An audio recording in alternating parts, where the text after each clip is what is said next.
Bonjour à toutes et à tous, c'est Antoine alias Anubis pour une nouvelle vidéo d'après-match. Stade de Reims, Racing Club de Lens, match nul un partout de nos Lensois. Dans un match où il y a eu beaucoup de turnover, on a vu un match assez animé, même s'il y a eu pas mal d'erreurs techniques, on va en discuter. J'ai revu le match, et puis ça m'a permis un petit peu d'affiner mes notes, même si elles étaient plutôt déjà bien arrêtées, puisque...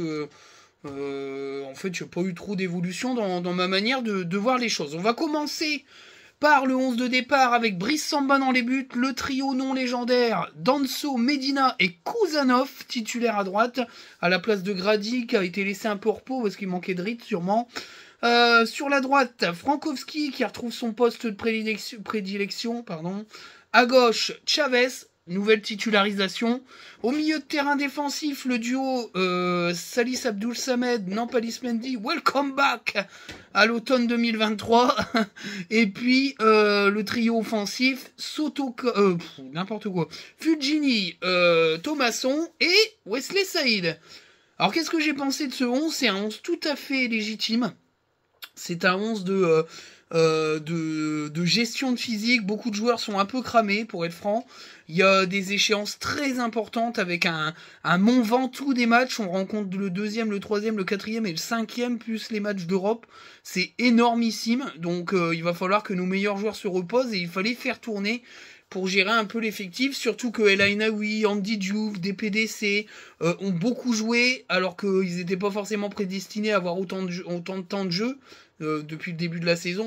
Diouf a très peu joué, des PDC n'a pas joué depuis des mois et des mois, et c'est difficile physiquement de récupérer d'un enchaînement janvier, mi-février, qui était quand même assez costaud. Donc du coup, c'est un peu normal qu'il y ait du turnover.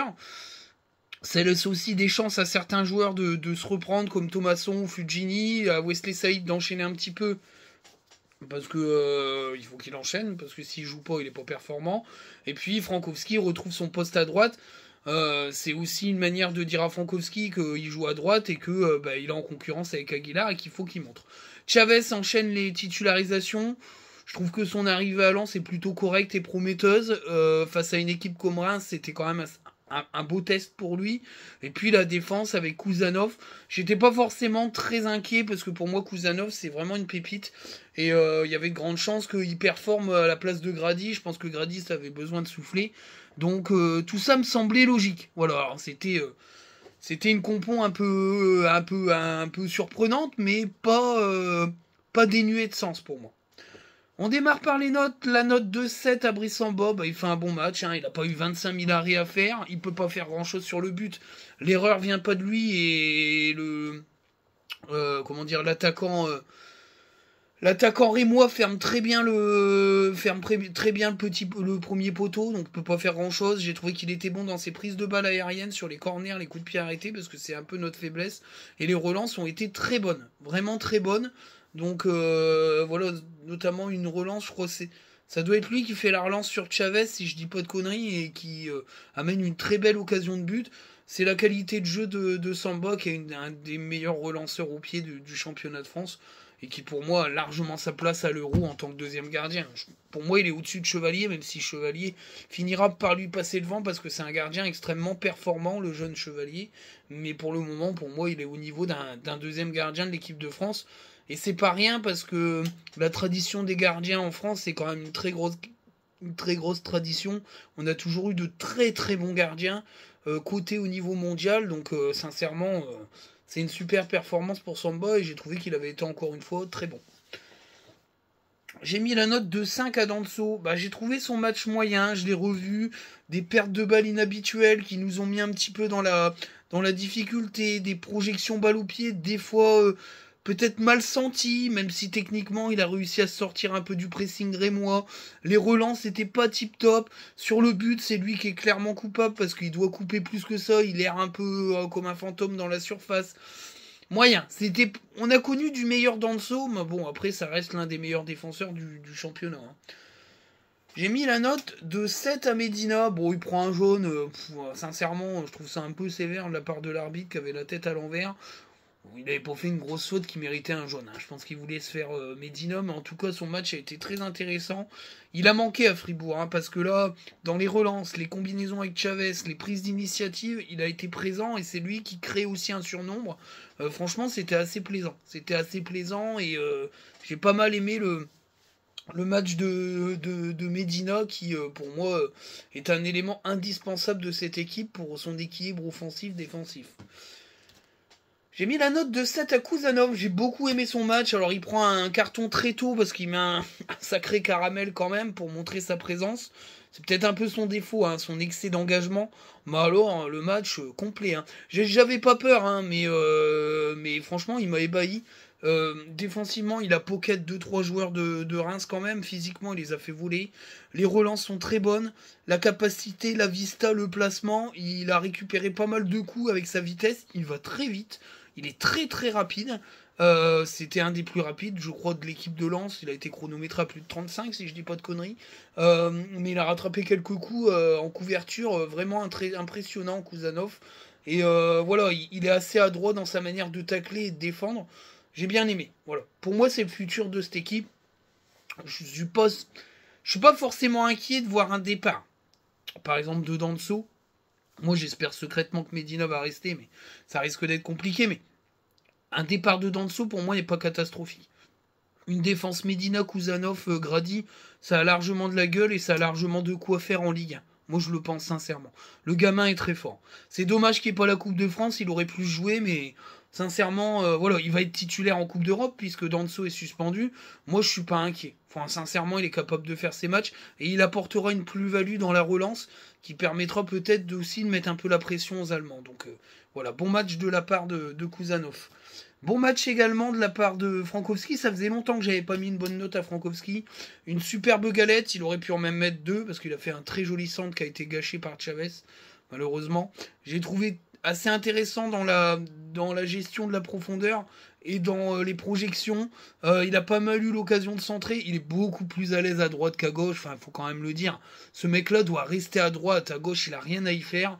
C'est du bricolage. Je pense vraiment que l'avenir, c'est Chavez, c'est Machado, Chavez, Frankowski, Aguilar. Ou si Frankowski s'en va, peut-être le retour de Jimmy Cabot, puisque apparemment son genou ne réagit plus au niveau inflammatoire, ce qui veut dire qu'il pourrait peut-être commencer à reprendre un peu la course, etc. Bon, à mon avis, il sera pas là avant la fin de saison. Hein. Ça sera pour la saison prochaine. Mais soit tu prends le pari de considérer Cabot comme une recrue, et dans ces cas-là, t'as un duo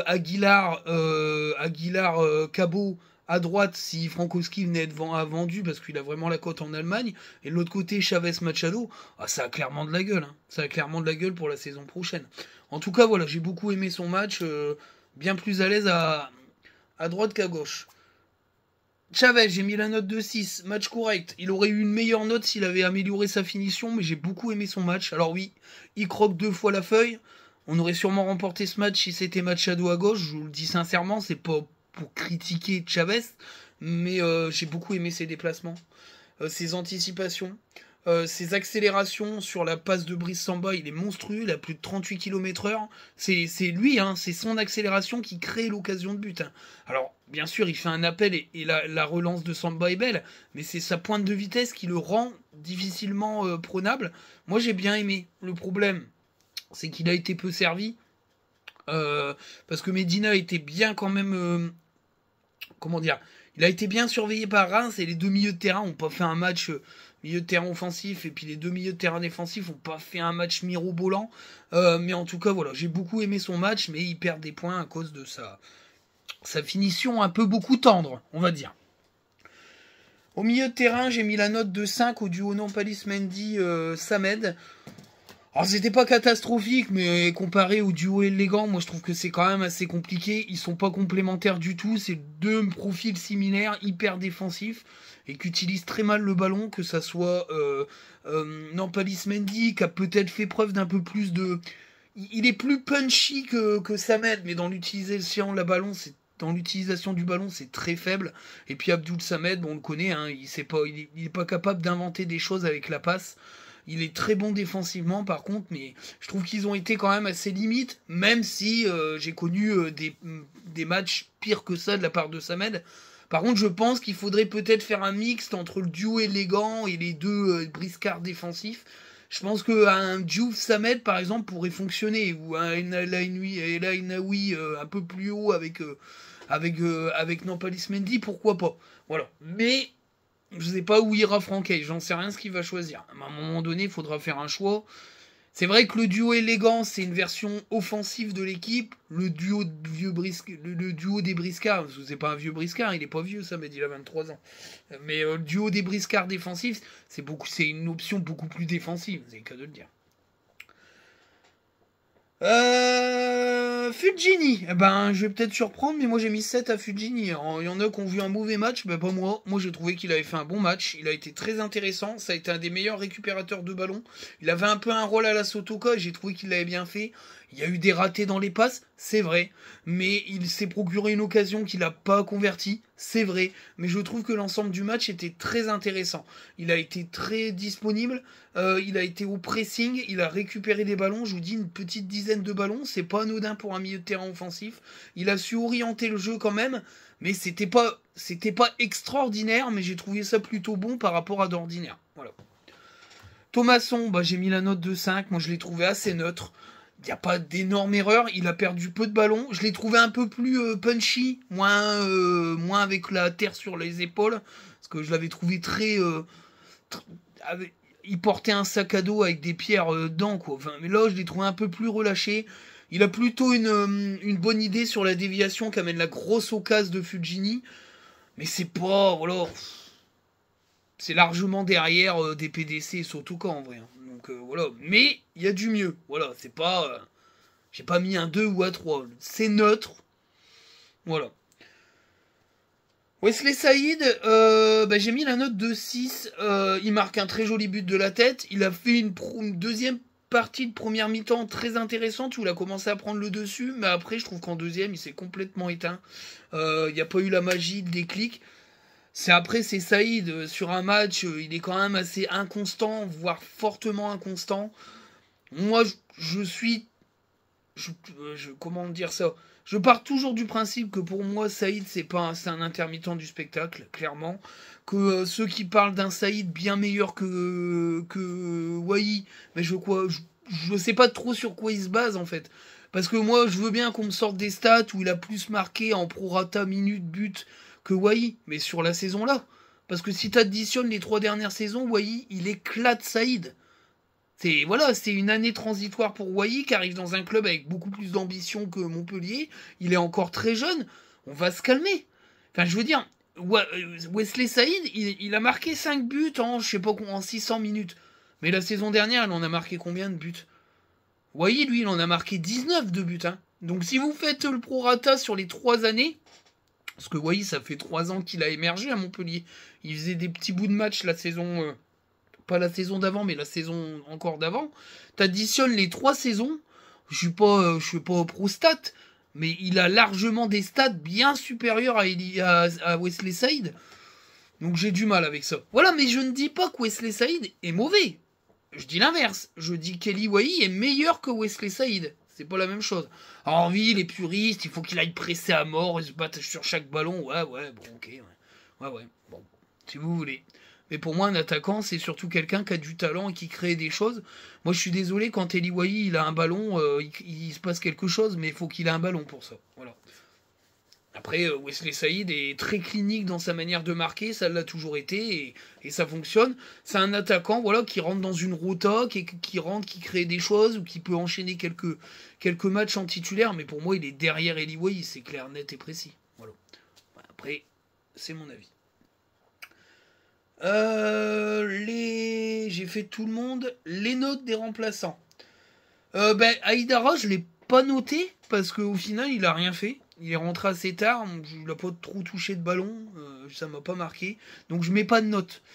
El Ainaoui, j'ai mis la note de 5. Moi, j'ai trouvé son entrée assez moyenne. Je trouve qu'il a pas apporté. Il a perdu des ballons. Je l'ai pas trouvé. Il est un peu dans la continuité du match de Fribourg où il était pas terrible. Je trouvais que l'entrée était pas extraordinaire. Après, voilà.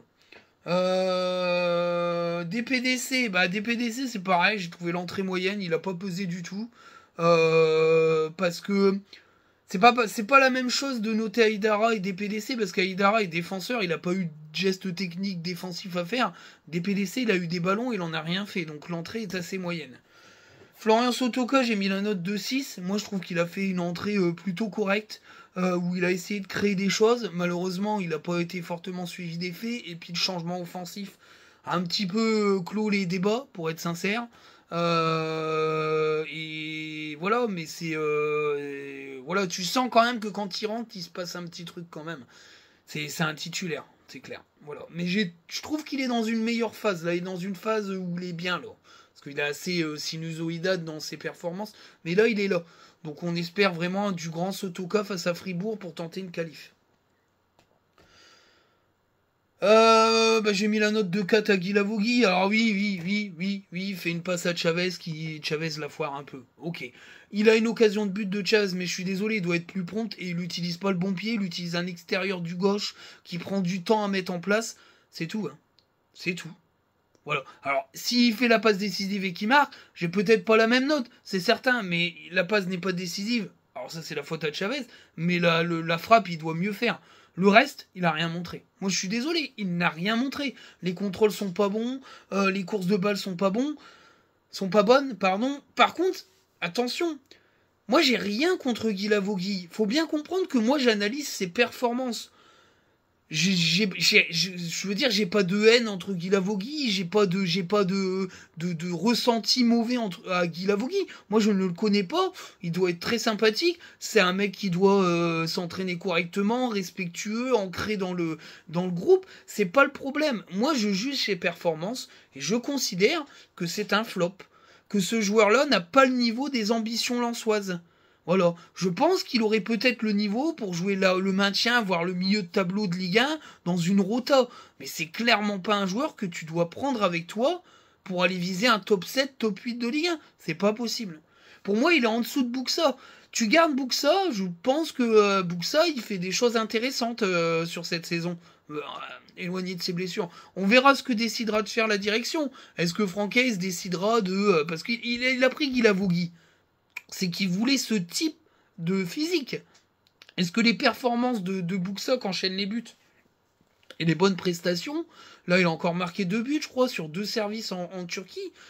Est-ce que ça vaudrait pas le coup de casser l'OA, parce que je pense que c'est possible, mais très rare, de rapatrier Buxa et de faire sortir Guilavogui en disant, bah écoute, voilà, on a essayé, t'as 26 ans, il n'y a pas forcément beaucoup de marge de progression, est-ce que c'est pas mieux que tu repasses sur un club moins huppé, moins ambitieux?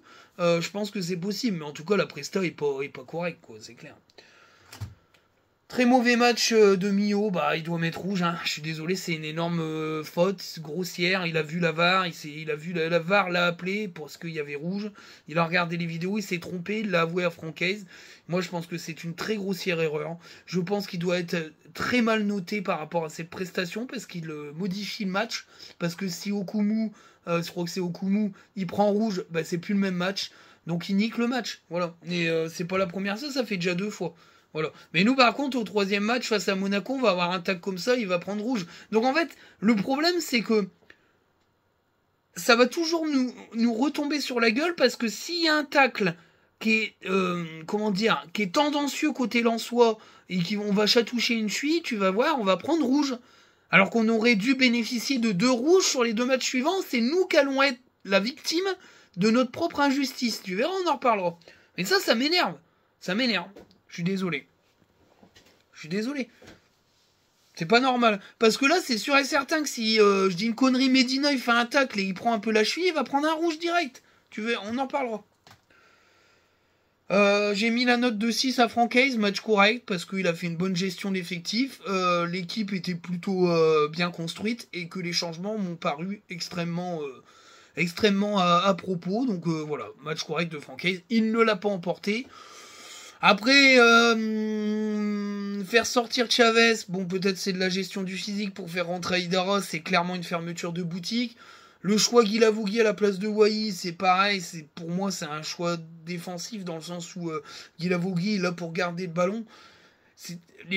La fin du coaching, c'est clairement un coaching pour chercher le match nul. Parce que je pense que comme Chavez et Fujini ont bouffé la grenouille, je pense qu'il se dit je vais pas me prendre un hold-up dans les dents parce que normalement je suis censé mener 3-1. Prendre un vieux 2-1 par un, ça va faire mal au cul dans les têtes, donc peut-être fermer la boutique. C'est une possibilité. Et j'ai mis la note de 6 aussi à Reims. Moi je trouve que le match est correct de la part de Reims. Ils ont montré des belles choses. C'est une équipe qui a du mal à franchir ce palier d'être un top 7. Parce que dans l'évolution de la Ligue 1, je pense qu'il va y avoir 7, maximum 8 équipes qui vont se détacher, je pense, dans l'avenir et qui vont jouer les places européennes qui seront nombreuses aujourd'hui, avec 3 places en Ligue des Champions et puis 3 places en Europe, donc Europa League et puis... il y aura 3 places en Ligue des Champions plus une place qualificative et il y aura 2 places Europa League plus Conference League, donc il y a vraiment beaucoup de place et je pense que la Ligue 1 est en train d'évoluer avec un espèce de Big 6 ou Big 7, j'aime pas dire ça parce que j'ai horreur des anglicistes, on va dire un grand 6, un groupe de 6 ou un groupe de 7 qui seront, je pense, les locomotives de cette Ligue 1 et il y aura un énorme, je pense, fossé entre ces 6-7 grandes équipes et puis le reste du championnat. Ça me paraît partir là-dessus et je pense que c'est la meilleure des choses pour la Ligue 1 parce qu'il faut absolument qu'il y ait ces 7 équipes et qui créent des chocs, c'est-à-dire des Rennes-Lille, Rennes-Nice, Rennes-Marseille, Marseille-Lens, Marseille-Nice, Marseille-Rennes, vous voyez ce que je veux dire. Pour qu'il y ait des affiches tous les week-ends entre des grosses équipes qui jouent l'Europe, voilà. Et je pense que ça évitera d'avoir toujours PSG machin, PSG ceci, avec des matchs pourrables face à des équipes qui vont jouer 10 minutes et se faire empapaouter. Je pense qu'il faut promouvoir ces Rennes Monaco, ces Lens Lille, Lens Rennes, tout ça, c'est des gros matchs et je pense que c'est ceux-là qu'il faut promouvoir. Et je pense que la direction de la Ligue 1, avec cette espèce de détachement d'un groupe de 6, 7, 8 équipes, est pour moi bénéfique pour la Ligue 1. Voilà. Après, c'est ma vision du foot, mais je pense que ça prend cette tournure-là et c'était déjà en train de le prendre cette saison parce qu'il y a un énorme trou. Et du coup, il y aura une bataille à distance ou en direct entre ces équipes-là et ça va rendre très intéressante la fin de saison. Voilà. Le championnat est fou pour certains. Moi, je pense qu'on va aller là-dessus. Donc, ça veut dire que ça sera hyper serré entre 4, 5, 6 équipes et serré pour l'Europe. Donc, moi, je trouve ça sexy et je trouve ça très intéressant à suivre. Ça donne envie de regarder les matchs. Voilà. Ça donne envie d'y être parce qu'il y a du suspense. Voilà. Alors, on va débriefer. La première mi-temps, elle est assez intéressante, mais on est assez dominé au milieu de terrain. Je l'ai dit, la version défensive du milieu de terrain avec Nampalys Mendy et Abdul Samed limite quand même le jeu. Thomasson a été assez neutre, assez discret. Il y a que Fujini qui se démenait pas mal. Et le début de match, on a été dominé, mais il était aussi fermé. Il y avait peu d'occasions d'un côté ou de l'autre. C'était très tactique. Jusqu'à l'ouverture du score de Reims sur une erreur. De toute façon, il pouvait qu'arriver que ça soit une erreur ou un exploit. Et derrière, on réagit tout de suite. Le but, il est super beau. C'est une galette de la part de Frankowski qui a vraiment une belle qualité de centre quand il est bien. Et Wai égalise... pardon. J'aurais bien voulu. Saïd égalise, mais il met un très beau but. Il est très clinique. Là-dessus, il n'y a pas de problème. Et ça fait un partout à la mi-temps. Bon. La deuxième mi-temps, elle est beaucoup plus enlevée. Moi, je trouve il y a beaucoup plus de rythme, beaucoup plus animée. Elle était très agréable à suivre. Ça se rendait coup pour coup, clairement. On aurait pu emporter, c'est clair. On a bouffé la grenouille 3 fois. On aurait pu gagner ce match 3-1. À défaut, on l'a pas perdu, ce qui pour moi est plutôt une bonne chose. Parce que Reims pouvait l'emporter. Il y a une grosse occasion où le joueur est un peu surpris par le positionnement de Samba et du coup tente de mettre au ras du poteau et se loupe clairement. De toute façon, c'est un peu la même occasion pour Fujini qui croise, fallait peut-être pas croiser et qui du loupe le cadre. Du coup, le match nul est assez...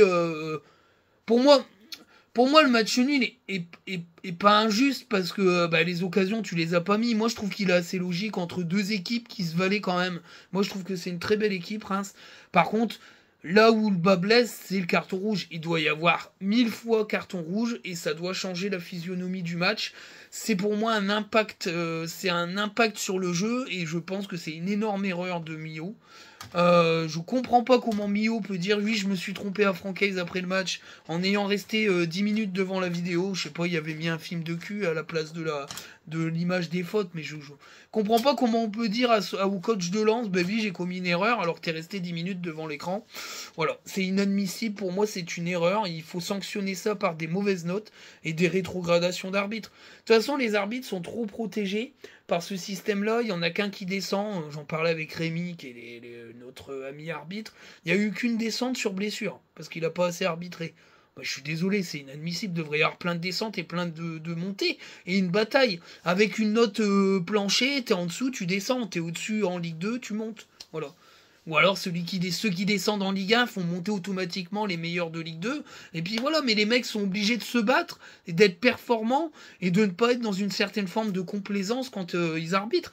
Là, moi, je trouve qu'ils n'ont pas beaucoup de pression, les mecs. Alors, en plus, ils ont un statut de star ou de star montante de l'arbitrage qui leur donne un petit peu un totem. Steve Turpin, qui a été éclaté au sol. Frappard, qui est l'égérie féminine de l'arbitrage, alors elle serait un homme, elle serait même pas en Ligue 1. Voilà, ça me pose un énorme problème. Sincèrement, ça me pose un énorme problème. Alors, du coup, la résultante, c'est qu'on a repris un point à pas mal d'équipes. Monaco a perdu, Nice a perdu, hein. Marseille a perdu. Oh, quel match. J'en parle, je ferai un petit crochet là-dessus. Donc on a repris un point à tout le monde, mais on aurait pu reprendre 3 points à tout le monde, ce qui est un peu con. Résultat, on joue un match hyper important face à Fribourg. On perdra Danso, mais on aura Medina. On va récupérer l'équipe au complet, puisque je pense qu'il va remettre Wai, Sotoka et Pereira da Costa. Ça me semble une évidence. Est-ce qu'il mettra El Ainaoui et Diouf, je pense pas. Il y a des chances qu'ils mettent Diouf et Mendy ou Diouf et Samed. Ça me paraît très logique. Et un duo, et je pense que ça sera Frankowski et Chavez. Parce que Frankowski a été très intéressant à droite. Ça va jouer entre Frankowski et Aguilar. Mais Frankowski, voilà, je pense qu'il va pouvoir jouer jeudi. Et Aguilar jouera sûrement dimanche. Ça va être un truc du genre, on verra bien. Mais en tout cas, voilà. Il y a un match hyper important dimanche face à Monaco. Si tu gagnes, t'es clairement un concurrent pour la Ligue des Champions. De toute façon, il va falloir enchaîner. Hein. Monaco, Lille, Nice, Lyon, Rennes, je dis pas de conneries, tout comme ça. Enfin, c'est monstrueux. Je crois que je me trompe pas trop dans le calendrier. C'est monstruoso. Ah, il y a Brest aussi. Voilà. Pour moi, si t'arrives à enchaîner et à ne pas perdre des matchs, tu restes dans la course pour la Ligue des Champions. Si tu arrives à être performant à domicile et à gagner tes confrontations à domicile, pour moi, tu joues la Ligue des Champions. Voilà. Sur les 2 derniers mois. Sur mars, avril, enfin, pas, oui, sur mars, sur les 2 derniers mois, avril-mai, tu joues la Ligue des Champions. Enfin, tu te bats pour la Ligue des Champions. Si tu te ramasses à domicile face à ces équipes-là, tu joueras la 6e place, voire peut-être 5e. Mais c'est tout, quoi. Mais après, ça sera peut-être notre niveau, hein, malheureusement. Mais voilà, mais en tout cas, c'était un match très sympathique à mater. Steele est un bon coach. J'aime bien le duo qu'il fait avec son frère. Je trouve que c'est assez rafraîchissant. Je trouve que Francaise, pareil, a fait des choses intéressantes. Donc voilà, j'ai bien aimé ce match et la suite va être très excitante. On va avoir vraiment un calendrier très très intéressant. J'espère une qualif pour essayer de jouer une énorme équipe en 8e de finale parce qu'il y a du lourd. Après, si on joue une équipe un peu moins huppée, on peut peut-être encore rêver d'aller chercher quelque chose. Il y a les U19 qui vont jouer leur match là-bas, l'Olympiakos. Après, je crois qu'ils jouent à domicile tout le temps, je crois, jusqu'à la finale. Je crois que s'ils gagnent là, tous les 2 matchs sont à domicile, je crois, après. Donc voilà, il y a pas mal d'échéances très très importantes pour le club. Et voilà, c'est aller chercher l'Europe, c'est garder cette dynamique et garder cette expectative de budget assez importante qui permettra au club d'évoluer. Donc voilà, moi je dis que c'est très important et très très très excitant et j'espère que Lens va faire de bonnes choses. Je vous dis à très bientôt, j'espère que la vidéo va vous plaire, merci pour vos commentaires, merci pour vos likes, c'est super, ça fait super plaisir, et continuez comme ça, petit coucou à toute la bande, à Sab, à tous ceux qui me suivent, à Michel, etc. Vous savez qui vous êtes, vous me faites plaisir, et voilà, et à tous les autres aussi, parce que j'ai pas de mémoire, donc vous savez que je vais pas trouver les noms. Alors je vais pas passer 2 heures à faire ça. Allez, ciao les amis.